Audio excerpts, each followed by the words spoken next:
Na ką, štai ir atėjo laikas aptarti pačią svarbiausią kelionės į Peru dalį, tai yra Machu Picchu. Iš pradžių buvo gan sudėtinga susigaudyti, kaipgi ir kurgi ir kokiusgi bilietus reikia nusipirkti, taigi šiandien pabandysiu jums viską kuo paprasčiau papasakoti, kad ir jūs galėtumėte šią kelionę susiplanuoti patys. Taigi pirmas dalykas, kur turite atvykti norėdami aplankyti šį pasaulio stebuklą, tai yra Kusko miestas, apie kurį jau pasakojau praeitame video. Iki Machu Picchu galite keliauti dviem skirtingom traukinių bendrovėm, tai viena iš jų yra Inca Rail, o kita Peru Rail. Kadangi aš pasirinkau būtent Peru Rail traukinį, tai šiandien apie jį jums daugiau ir papasakosiu. 4:40 aš su arbatėle varau į stotį. Tai pagrindinis dalykas, kurio žmonės nelabai supranta, kad iš pačio Kusko miesto traukiniai nevažiuoja. Dėl to mums reikia pirkti kombinuotą bilietą, tai tą, ką aš ir dariau su Peru Rail. Tu perki bilietą autobuso plus traukinio. Autobusas iš Kusko miesto nuveža į traukinių stotį ir tada su traukiniu jau keliaujate iš tos stoties į Aguas Caliente, kur ir galėsite vėliau keliauti į Machu Picchu. Jeigu jūs perkate tik traukinio bilietą, tada į kitų stočių jūs turite kažkaip dasigauti patys, tai kas nesakyčiau, kad yra labai logiška. Taigi anksti ryte atvykstu į stotį, kuri yra nurodyta mano bilietuose. Sakyčiau, kad pasiklysti čia beveik neįmanoma, nes visi žmonės juda tą pačią linkme, kol jūs pasiekėte laukiamą į kambarį. Čia 4 sluoksniai rūbų. 1, 2, 3, 4. Ant tiek šalta. Šiaip yra apie 3 laipsniai šumos. Tai va, 13 minučių nuo viešbučio iki stoties. Viskas labai paprasta, rasti paprasta. Jo, dabar teliko sulaukti autobuso. Laukiamajame kambaryje jūs gaunate tokį popierėlį, kur jums priskiria autobusą, tada jūs jį parodote darbuotojams ir jie jūs palydi iki pat autobuso. Autobusu virš valandos važiuojate iki traukinių stoties ir vėlgi visi vorele keliaujate į kitą laukiamąjį kambarį, kuriame jau galite laukti savo kelionės su traukiniu. Na ir kai visi jau žmonės susirenka, mes esame pasiruošę laipintis į traukinį. Keliaudama į priekį nusprendžiau suinvestuoti šiek tiek daugiau pinigų į prabangesnį traukinio vagoną, kuris yra vadinamas Wisdom. Šis bilietas nuo įprasto bilieto nesiskiria labai daug, tik tiek, kad šiame biliete mes turime įskaičiuotus užkandžius, taip pat galimybę keliauti į paskutinį vagoną, kuriame vyksta muzikiniai ir šokių pasirodymai, bei yra toks balkonėlis, į kurį žmonės tikrai labai mėgsta išeiti, pasifotografuoti bei pasifilmuoti. Taigi beveik tik įsėdę mes gavom savo užkandžius ir gėrimus, kas, sakyčiau, atrodė gan varganai, nes aš už šitą bilietą sumokėjau 148 eurus tik į vieną pusę. Tai jei klaustumėt manęs nuomonės dėl bilieto pirkimo, tai aš tikriausiai rekomenduočiau jums tiesiog sutaupyti ir pirkti paprastesnį bilietą. Na, kaip ir sakiau, kelionė įpusėjus mus pakvietė pereiti į paskutinį vagoną, kur galėjome mėgautis pirmojų pasirodymų.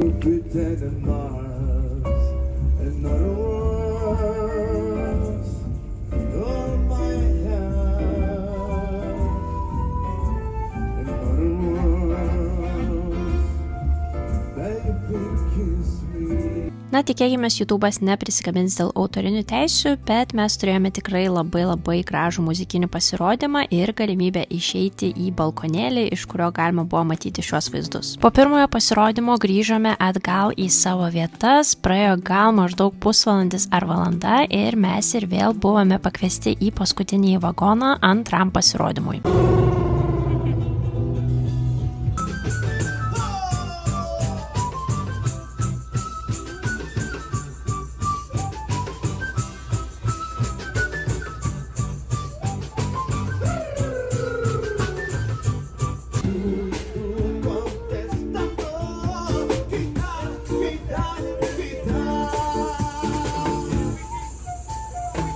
Tai, kaip galite matyti, netrūko nei muzikos, nei šokių ir pati kelionė traukiniu tikrai neprailgo.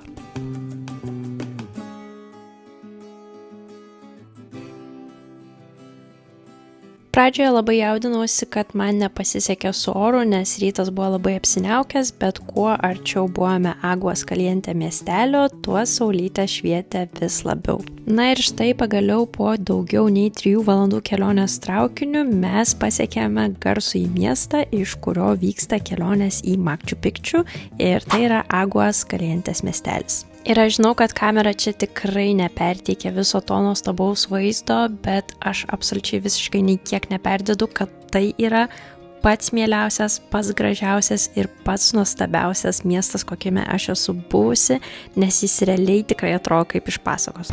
Tai aš nusprendžiau haikinti kiek įmanoma mažiau, nes iki pačio Machu Picchu nuo Aguas Caliente galima haikinti arba važiuoti va šito autobusu. Autobuso kaina į priekį ir atgal yra 25 eurai.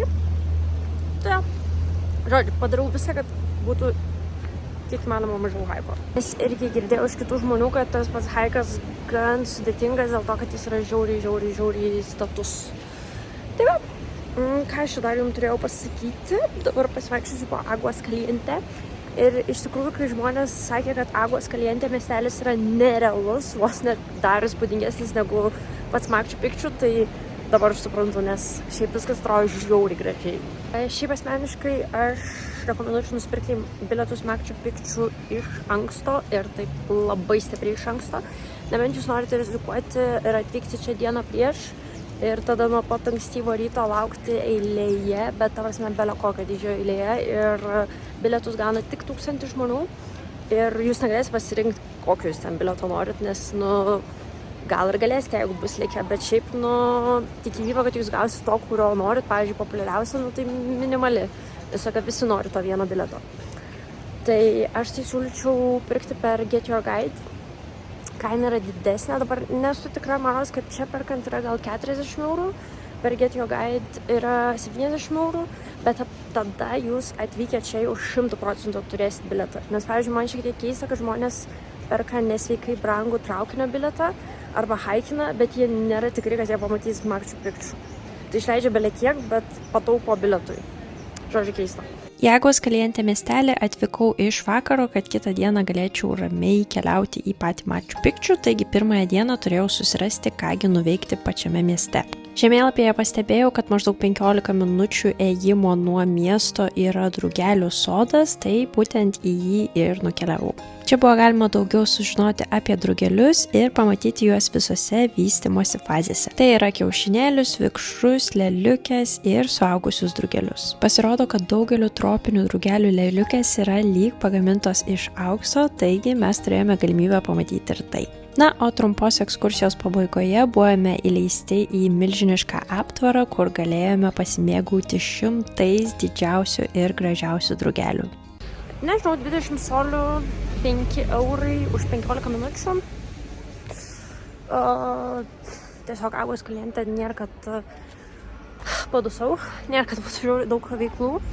Tai gal visai variantas. Taigi po trumpos ekskursijos vėl turėjau 15 minučių pėdinti atgal iki miesto, kur neteiskite manęs, bet valgiau skaniausią įmanomą pasaulyje alpaką. Tiksliai neprisimenu, kiek kainavo šis patiekalas, bet buvo maždaug 15 ar 20 eurų, tačiau mėsa buvo tokia skani, kad kitą dieną aš grįžau į tą pačią vietą ir užsisakiau vėl tą patį patiekalą. Lėkštė visiškai išlaižyta ir tai tikrai buvo vienas skaniausių mano ragautų patiekalų visame Peru. Tada dar nusipirkau peruvietišką desertą ir ėjau pasitikrinti, kurgi ta autobusų stotelė. Tai žinokit, kad prie jos lygiai taip pat yra milžiniškos eilės, tai rekomenduočiau nueiti ten bent prieš valandą iki jūsų išvykimo laiko, nes kitaip galite rizikuoti, kad dar ir pavėluosite. Tai pirmoji diena tikrai praskriejo ganėtinai greitai, pasivaikščiau po miestą, užkandau, susižiūrėjau visas lokacijas, kur turėsiu būti rytoj ir tiek. Aš čia pastebėjau, kad čia parduotuvėlėse mažose nėra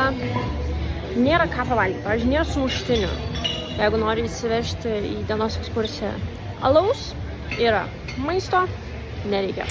Na, o čia dar trumpas intarpas, kad labai rekomenduoju iš mano elektroninės svetainės įsigyti kompresinius pakavimo kubus, nes todėl, kad jie turi tokį užsegimą, papildomą užsegimą, kuris leidžia suspausti jums jūsų rūbus. Tai reiškia, kad jūs galite žymiai daugiau visko prisidėti ir aš, kadangi visą laiką keliauju su kuprine, tai aš įsidedu, nežinau, 1 ar 2 tokius pakavimo kubus, juos prikraunu žiauriai daug rūbų, nes kadangi niekada neturiu vietos ir tada tikrai kelionėje galiu sau leisti susidėti žymiai daugiau dalykų.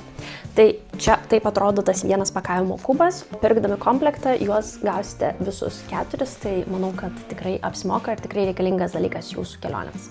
Mano Machu Picchu bilietas buvo pirktas 7 valandai ryto, tai kažkur apie 5:05 aš jau keliavau į autobusų stotelę, kur mane pasitiko jau milijonas žmonių. Iš tikrųjų, net buvau šiek tiek sunerimus, nes eilė labai ilgą laiką nejudėjo, bet paskui galite pamatyti, kad net spėjo prašvisti, kol mūsų eilė link autobuso pagaliau pajudėjo. Kelionė iš Aguas Kalientės iki pat Machu Picchu mums užtruko apie 20 minučių ir čia mus vėl pasitiko labai didelės eilės. Būkite atidus, nes šitos eilės yra suskirstytos pagal jūsų bilieto tipą, taigi atsistokite ten, kur jums priklauso. Taigi mano bilietas, kaip ir sakiau, buvo 7 valandai, bet tai taip pat reiškia, kad iki jūsų bilieto laiko jūs į parką patekti negalėsite. Į parką galite patekti per 30 minučių nuo jūsų biliete nurodyto laiko. Tai reiškia, jeigu mano laikas buvo 7 valandą, tai į parką galiu patekti iki 7:30. Nežinau, ar tai tiesa, bet tikrai teko girdėti, kad daugiau vėluojančių žmonės į parką tiesiog neįleisdavo. 7 valandą ryto pasirinkau būtent dėl to, kad buvo galima pamatyti Machu Picchu dar šešėlyje, o tada jau visai kitaip, kai jį pradėjo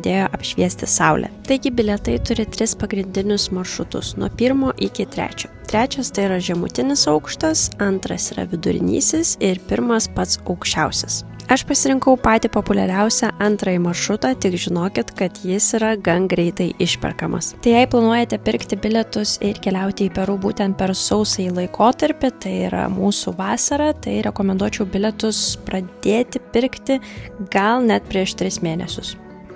Tai jeigu užeinat su pirmu turistų bumu, tai geriau tiesiog palaukti ir pasimėgauti, nes bus belekiek žmonių ir jūs lauksite eilėj nuotraukai.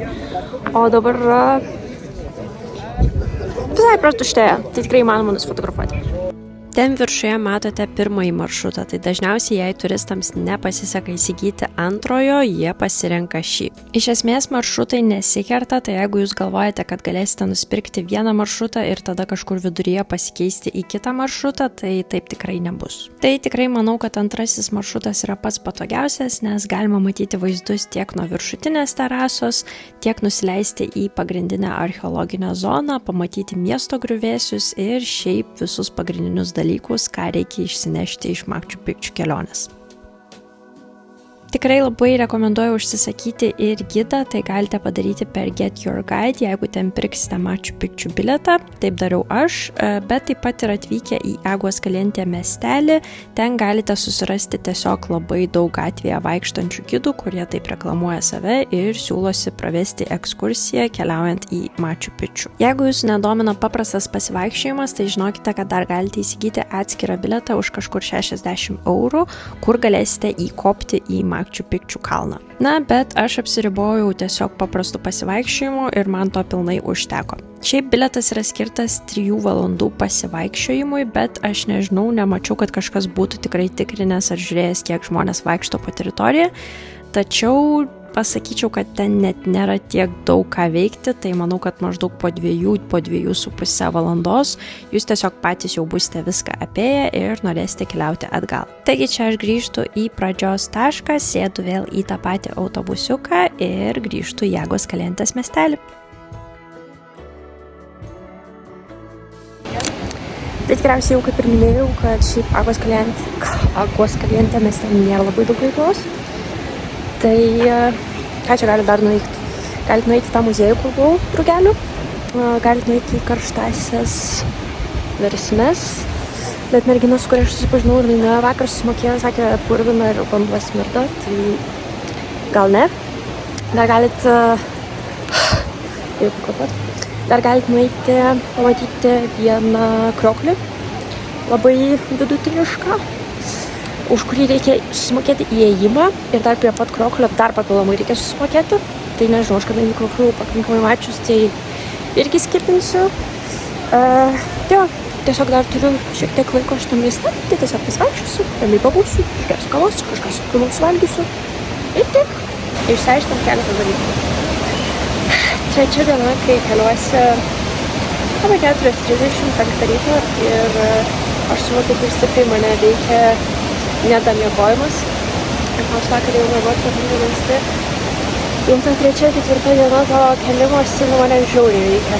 Ir aš suprantu, kad tai žiauriai veikia pačią kelionę, kad aš ne taip mėgaujuosi, nes aš pradedu jaust nuovargį, kurį aš noriu jaust kelionės metu, bet aš nenoriu, kad tas nuovargis man trukdytų mėgautis dalykais. Tai va šitas dalykas tikrai yra keliaujant Peru. Nes dabar tikrai jaučiu, kad ir man ir per karštą, ir man aš pavargus, ir nuotraukos baisios, man išėjo veidas man baisus ir aš užkliuvus ir toks kažkoks vidinis zyzimas pas mane prasidėjo, kuris mane žiauriai erzina, tai ačiū, kad nėra kito žmogaus, ant kurio zyzčiau. Tai va, kitas dalykas, kaip aš ir sakiau, prieš tai dar Peru labai mažai backpackerių. Tikrai mažai backpackerių. Pavyzdžiui, kad ir kai važiavau traukiniu, gerai, gal aš pasirinkau brangesnį vagoną, gal dėl to, bet visi žmonės yra arba plus 40, plus 50, arba poros, arba šeimos. Ir tada taip išeina, kad aš dėliai būnu visą laiką viena čia Peru, o nei karto nebuvo nei kartą, nes buvo labai daug backpackerių ir su jais buvo galima labai lengvai tiesiog susikooperuoti ir veikti dalykus kartu. Čia aš tikrai jaučiu, kad aš tuos dalykus darau viena. Viskas su tuo yra gerai, bet visą laiką smagiau, kaip tiesiog susipažįsti su kažkokiais random sutiktais žmonėm ir tada tu, nežinau, su jais pašneki kažką paveikia kartu. O čia, vien šeimos, vyresni žmonės ir porelis. Tai va taip pat. Kadangi aną dieną tame restorane taip skaniai suvalgiau alpakos mėsos, tai šiandien nusprendžiau grįžti čia ir paragauti legendinę jūrų kiaulytę. Dar kol nepradėjot manęs pulti su šitu, tai tik noriu pasakyti, kad tai yra tradicinis Andų regiono maistas, valgomas jau 100 metų dar nuo pačių inkų laikų. Nors turistams tai egzotika, daugelėje Peru regionų tai yra įprastas šventinis ar tradicinis patiekalas, vietiniams tai nėra jokia įstenybė, panašiai kaip Europoje valgytume triušieną ar antieną. Tačiau man asmeniškai šis patiekalas visiškai nepatiko, nes mėsa buvo tiesiog kieta ir sausa, tai net nerekomenduočiau jo valgyti ir kitiems. Tai va, pavalgiau, dar šiek tiek pasivaikščiau po Aguas Caliente miestelį ir atėjo laikas man vėl su traukiniu grįžti į Kusko miestą. Atgal ir vėl keliavau su Peru Rail ir už bilietą paprastame vagone sumokėjau 80 eurų. Kaip jau sakiau anksčiau, keliaujant Peru nėra kada ilsėtis. Taigi, nors vakar labai vėlai grįžau iš kelionės į Machu Picchu, kitą rytą vėl keliuosi 4:30, nes 5 ryto prasideda mano naujasis turas į Rainbow Mountain. Ir kai sakau, kad turas prasidėjo 5 ryto, tai tikrai nemeluoju, nes aš specialiai užsakinėjau šį brangesnį turą už 50 eurų, kad mes galėtume į tą Rainbow Mountain užsikelti patys pirmieji. Taigi greitai papusryčiaujame ir keliaujame į haikinimo pradžios tašką. 9 kilometers round trip. Yep, okay. We are gonna find toilets in 20 minutes also, then in 1 hour and also in the Rainbow Mountain. Taigi, kaip galite matyti, mes tikrai atvykome patys pirmieji, nes aplinkui nei gyvos dvasios. Mūsų žygis jau prasideda 4700 metrų aukštyje, tai patikėkit manim, aukščio liga čia pakerta net stipriausius. Buvo galima dalį kelio keliauti su žirgu už maždaug papildomus maros, kad 20 eurų, bet aš nusprendžiau, kad aš esu stipri ir nepriklausoma, taigi keliausiu savomis kojytėmis. Aš nežinau, ar tai geras sprendimas, bet aš nepasiėmu arklio. Gal aš tiesiog pervertinu save. Na, po maždaug 15 minučių ėjimo supratau, kad labai pavydžiu tiem žmonėm, kurie pasirinko lengvesnį būdą, bet ką padarysi, kai esi tokia užsispyrus? Šiaip ne juokai, bet aukštis čia yra tikrai nevaikiškas ir labai rimtai jūs perspėju, kad daugumai žmonių šiame haike pasidaro itin blogą, kai kurie net vemia ar patiria galvos svaigimą, pykinimą, tai tikrai apsvarstykite, ar jūsų organizmas yra tam pasiruošęs.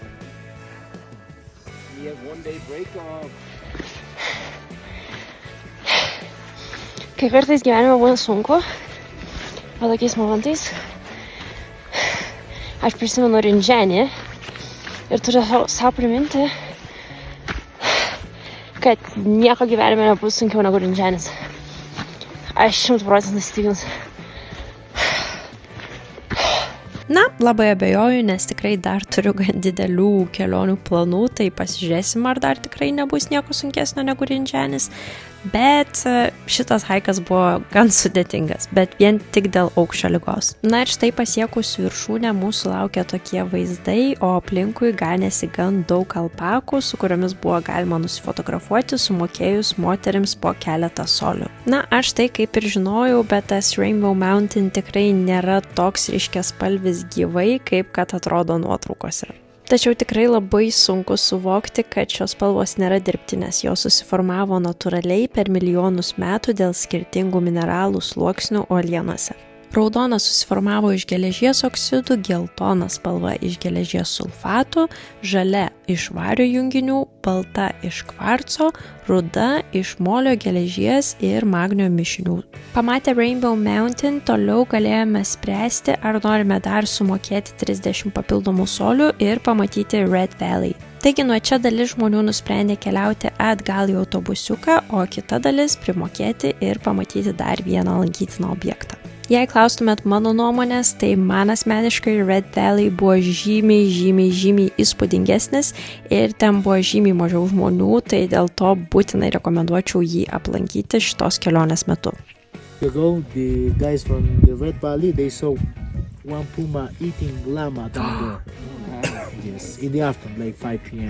Nežinau, kaip jums atrodo, bet mane Red Valley tikrai labai sužavėjo ir tapo vienu iš įsimintiniausių vaizdų iš visos Peru kelionės. Tai ką, pabuvom, pasifotografavom ir pradėjom nusileidimą ir grįžimą atgal link savo autobusiukų, kas mums užtruko apie 1,5 valandos. Tikrai labai džiaugiuosi, kad mes turą pradėjome taip labai anksti iš ryto, nes kai kurie žmonės jį pradėjo tik dabar, o saulė kaitina gan stipriai ir eiti karštyje yra dar sudėtingiau. Kaip ir sakiau, nors šis turas vienas iš brangesnių, tačiau tikrai jį labai rekomenduoju ir paliksiu nuorodą į turą video aprašyme. Šitoj kelionėje visai supratau daug naujų dalykų apie save. Pirmas dalykas, kad aš nemėgstu šaltų kelionių. Tokia ta tiesa, mano tolerancija šalčiui yra... Iš tikrųjų tai nėra. Aš neturiu visiškai jokios tolerancijos šalčiui ir per savo atostogas būt apsirengus 5 sluoksniais man nepatinka. Man tiesiog nepatinka. Tai Peru... Taip normaliai, bet kad aš jau būčiau labai stipriai žiauriai sužavėta ir man kad čia žiauriai patiko, pavyzdžiui, dabar, nėra taip, kad aš vidėčiau, kad aš jau išskrendu iš Peru. Tai man užteko laiko tiek, kiek užteko ir pamačiau, kiek norėjau pamatyti ir viskas tuo yra gerai. Kitas dalykas, nelabai patinka haikai, ta prasme, haikai man patinka, bet man nepatinka haikai, kai yra žiauriai didelis aukštis ir kai tu negali kvėpuoti, negali šnekėti su niekuo, tu tiesiog eini, tyli, gaudai kvapą ir bandai mėgautis, bet taip labai sunkiai išeina mėgautis. Dar vienas dalykas, man nepatinka savo atostogų metu keltis 4-5 dienas iš eilės 5, 4, 3, 2 valandą. Tikrai tame nėra kažko tokio labai malonaus savo atostogų metu. Kas dar. Dar vienas dalykas, kai supratau, manęs nežavi statiniai. Gal dėl to su daug žmonių šiaip šnekėjau apie patį Machu Picchu, labai, čia tikrai ne vien mano nuomonė yra, labai daugam tai buvo, jo gražu, faina, bet nebuvo to, kaip man visi apibūdino, kad čia bus geriausias dalykas mano gyvenime matytas. Tikrai ne. Bet, tarkim, Rainbow Mountain, kur tiesiog yra gamta, man tiesiog patinka gamta. Tai viskas, kas susijęs su gamta, mane žiauriai žavi, viskas, kas susijęs su kažkokiais ypatingais statiniais senoviniais, tokie. Jeigu jūs galvojat, kad jums nereikia ispanų kalbos ir jūs išsiversit su anglų kalba, tai jūs labai klystat, lygiai taip pat kaip aš labai klydau, nes aš galvau, kad tikrai visur įmanomas šnekėti angliškai, tai čia pasirodo, kad beveik niekur neįmanomas šnekėti angliškai. Netgi kai kuriuose hosteliuose registratūroje buvo žmonių, kurie visiškai nešnekė angliškai. Visiškai. Va taip tik check-in, duodi pasą ir tiek žinau. Tikrai ne vienoj situacijai turėjau problemų, kai tiesiog negaliu susišnekėti, nes jie šneka tik ispaniškai ir aš šneku tik angliškai. Tai šitas kėlė šiek tiek problemų, tik tiek, kad aš labai dažnai būdavau su kažkuo, kas moka ispanų kalbą, tai tik tiek tai padėjo. Dar pradžiai tikrai labai liūdėjau, kad nebekeliausiu į Boliviją, bet kai pamačiau, kad Bolivija yra dar šalčiau, dabar aš džiaugiuosi, kad aš šiame važiuoju į Boliviją, nes aš net nebeturiu tiek rūbų apsirengti, aš nebeturiu vietos lagaminę, neturiu vietos kuprinėj kiek sukišti megztinių ir aš net nenorėčiau, kad būtų dar šalčiau. Tai praradau šiek tiek pinigų už bilietą, nes buvau nusipirkus iš Bolivijos atgal į Lietuvą. Ir dar praradau pinigų šiek tiek už viešbučius, bet ką padarysi, tiesiog dabar nesaugu keliauti į Boliviją ir yra šalta, kas man yra labai svarbu.